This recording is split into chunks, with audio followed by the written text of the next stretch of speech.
March was not the month for tracking the books that I hauled.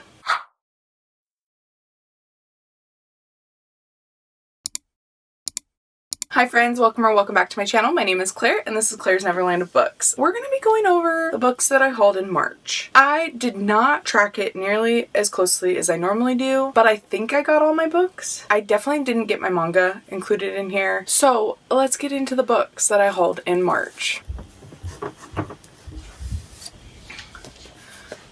See, I'm just looking at my shelves. I realized that I forgot one. Let's start with that one. First, I have The Lost Element by Tessa Hale. This was so kindly gifted to me from my friend Cassidy over at Covers with Cassidy for hitting 1K on BookTube. So thank you so much, Cassidy. I am obsessed with Tessa Hale. Absolutely adore her books and I have read this series, loved it. So I'm just slowly collecting it now. Definitely excited to add this one to my collection. Then, of course, we have Wild Side by Elsie Silver. This is book 3 in the Rose Hill series. This I've been hearing is everyone's favorite and it is Roman Reigns inspired, which I literally have wrestling on the TV right now and he's about to come out on screen. Absolutely love wrestling, so anytime that I can compare one of the love interests to a wrestler, sign me up. Sign me up. I'm so excited to read this one. I still need to read book 2 and then this one. I'm hoping to get to these really soon. Then I picked this one up on a whim at Barnes & Noble's at the beginning of March. It is called Distance by Luna Mason. I have some friends that have read Luna Mason and absolutely adore her. So I saw that this got picked up by Kingston to be traditionally published and I'm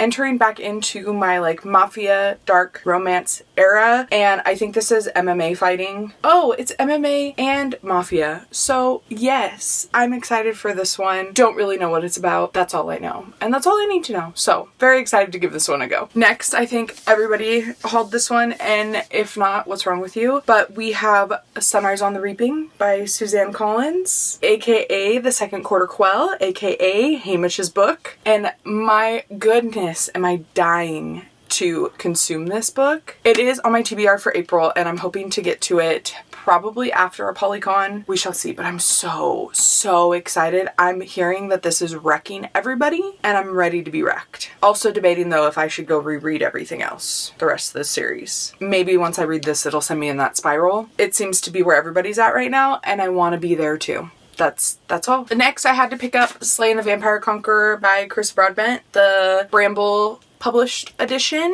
This just came out, had to add it to my collection simply so that all my books match. That is all. I have the indie edition that matches with the first duology up there that I will keep for forever, but I need all my books to match as well, so I've been collecting all the Bramble editions as well, unfortunately. And then I had to also pick up Heat of the Everflame by Penn Cole. This is book 3 in the Kindred's Curse saga. We all know what this is about. We all know that we are still waiting for Burn, but had to pick up the traditional copy to match my set. This one because I just wanted it. I hate the size comparison of these. Like, why did we make Carissa's books so short when they were this tall for the indie editions? Anyways, very excited to have this and add this one to my collection. Then I picked up these 2 books. These actually I ordered from the author at Romantasy BookCon. She had sold out of her books at the event, so she was doing a pre-order that you could pre-order the books and she would ship them to you for free. And when she pitched her story, I just needed to have it. So that is Threaded and Scourged by Tay Rose. This is an indie series. She said that it's very, what's the comps? It says, perfect for the fans of Bridge Kingdom, The Plated Prisoner series, and Serpent in the Wings of Night. With a new world rich in magic, legends of dragons and gods and goddesses bearing ancient deadly secrets. She also had, like, it's found family because she had this picture of like a group of guys that she said are kind of like the card from Throne of Glass. So I'm very excited to get to this one. I don't know. It sounds fun. It sounds like a good romantasy. It also has really pretty Under the Dust Jacket artwork on the hard case that she had like sitting out. That's what sold me, knowing that it would be pretty Under the Dust Jacket. And then the same for book 2 as well, which also stunning. I'm very excited to get to this one, hopefully very soon. Next, I have some standard special editions, the ones that the publishers are now printing. I've got a fun little stack. I've got book 4 in the Sparrow Falls series by Catherine Cowles, Beautiful Exile. This is just, it's got really pretty foiling on the cover for the title, and then just like a block sprayed edge. I need to get to this. I need to continue on with the series. I've still only read book 1. The series is also on my TBR this month, so I will be making a dent in that one. Then we have God of War by Brina Kent, book 6 in the Legacy of the Gods series. The last book, we have Ava and Eli's book finally. I have started this and got just a few chapters in, and I'm intrigued. It's set up a lot differently than the rest of the series, which I'm happy about because it's very formulaic, her books are. And so that has been the downfall of this series, of them not all being so amazing. Like, God of Fury still is hands down my favorite, and that wasn't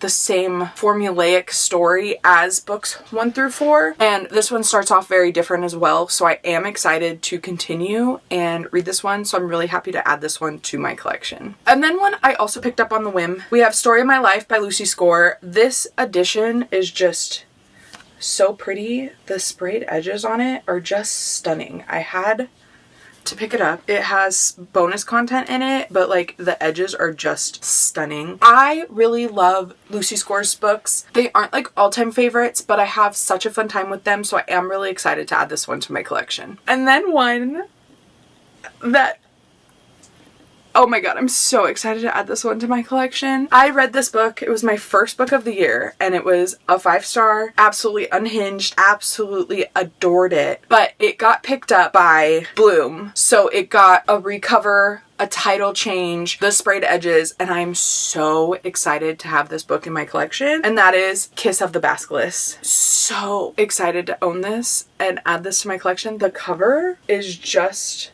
stunning, and then the edges, like, beautiful, just beautiful. I'm so, oh, it's so floppy too, like, for comparison, this was the original cover, Split or Swallow, the new cover. I think they're beautiful. I love this cover though, so I had bought it before it went out of print, and I'm so thankful that I did. But I'm gonna need the series to match, so I had to get this one. So excited to add this one to my collection. Okay, now we're on to special editions. I don't have nearly as many as normal, truthfully. I either was just really good this month, or things are just not arriving yet. I mean, I definitely already have some stacked up for April. But we have from Owlcrate, we have Deep End by Ali Hazelwood. Oh my god, this edition is so pretty. I'm so in love with it. It's got really pretty hard case and the back, and then is it the same on that side? Oh no, different artwork. I love it when it's different. You think I would know this. Obviously I'm not paying attention enough. And then the reverse dust jacket. This book was also 5 stars. So excited to have this edition to add to my collection. I love Ali Hazelwood with my whole heart. Then from Bookish Box, we have The Veiled Kingdom by Holly Renee. This one, I like the design of this, but I was mad that they made it so that you didn't get to pick what color. Like, the under the hard case is a random color. So it was either purple or pink. Luckily, I think I got the one that I wanted, which was purple. It's just really pretty. It says, "Beg me, little traitor." And then the back. And then we have a really beautiful map, full color. It's a stunning edition for sure, but I just don't like that they're all of a sudden doing like random colors. Not random, but like random to which one you get under the dust jacket. I really like this colorway though for the cover. I think that's stunning. So definitely am excited to add this one to my collection. Next, we had a little bit of a mishap with a new book box company that I subscribed to. So it's called Coveted Covers. They are doing House of Bane and Blood for one of their months. So I signed up for their box and then immediately got a shipping notification and a package showed up in the mail, and it was not House of Bane and Blood. It was their first book, which is A Sea of Song and Sirens by Whit Stanfield. And I emailed them about it and they responded immediately. They were so sweet. I offered to send it back because it was obviously sent to me by mistake, and they told me that I could keep it. And I'm really excited about this. I don't know what it is about. Sirens is all I know, and I am really liking like seafarer stories, pirates, mermaids, sirens, give it to me. But this edition is so stunning, and it's got a cutout. I'll take the cover off here in a second, but the back dust jacket, just beautiful. So it has like the cutout, but the reverse dust jacket, they said there's a replacement dust jacket coming, and I don't know what's wrong with this one. So I'm going to be interested to see what that looks like. But here is the naked book with that. Gorgeous. And then the other side, end papers. And the other side.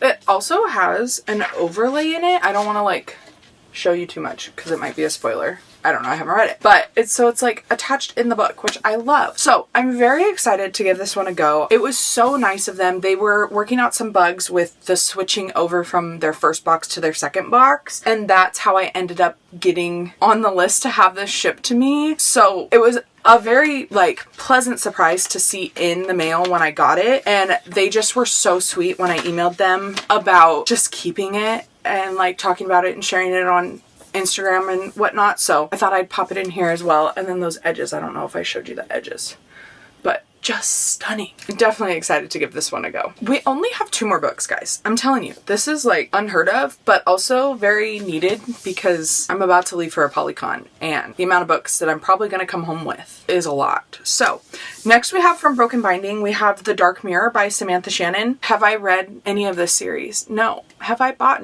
all of the editions? Yes. We're not going to talk about it. It is on my list though. I have to read it this year or I have to unhaul it. So I got to make my way through this year because these editions are so pretty, but like I need to actually read the series to justify keeping it on my shelf. It's just like a more plain with a quote on this side, nothing under the dust jacket, and then just like pretty end pages. But I have the first 4, so I needed to continue getting them because these do sell out through Broken Binding. So I needed it because I can always resell it later if I don't end up really liking the series. I started book 1 and probably got about 25% in, but I have not been in a fantasy mood. I need a story with a more heavy romance plot for me right now. So sitting down and listening or reading epic fantasy just has not been the vibe, but I was intrigued with what I was reading. So I will definitely pick it back up because if I don't, I have to get rid of these by the end of the year. So I will report back when I do finally start reading this one again. And lastly, from Fairy Loot, I have their February romantasy book, which was Iron and Embers by Helen Schuer. This is book 1 in the Ashes of Thesmar series, which is a spin-off series of the Legends of Thesmar series following Thea's sister Ren. So definitely excited to get to this after I finish Legends of Thesmar. I have heard from a lot of people that even though this is claimed to be a standalone, you cannot read this without reading the other series first. Like, you will not understand the context, and it is really recommended to read Legends of Thesmar first. So this edition is just so stunning. I'm so excited to add to my collection, which is also why I think Fairy Loot will do Legends of Thesmar, because this did get picked up in the UK and Legends of Thesmar is going to get published in the UK in 2026. So I think that Fairy Loot will do that series eventually. And then the Under the Dust Jacket is a different colorway than the original cover, which was like a red colorway, I think. But very excited to add this one to my collection. Excited to get to it eventually, hopefully this year. My friend Brie over at Four Paws and a Book is doing a Patreon readathon of the Legends of Thesmar series, so I'm hoping to join through with that over the next 4 months in reading that and then jumping into this so that I can be in the now with everybody and fangirl about Wilder and Tor, I think his name is in this one. We're gonna go with it. All right, guys, that is all that I have for you. Like I said, a short and sweet one this month. Let me know down in the comments below if you have read any of these. Which ones are you excited to see me read and talk about? And if you want to leave me an emoji to just say we're here, leave me a sea creature emoji of some sort for A Sea of Song and Sirens. And I would really appreciate if you gave this video a big thumbs up and subscribe if you haven't already. Until next time, guys. Bye!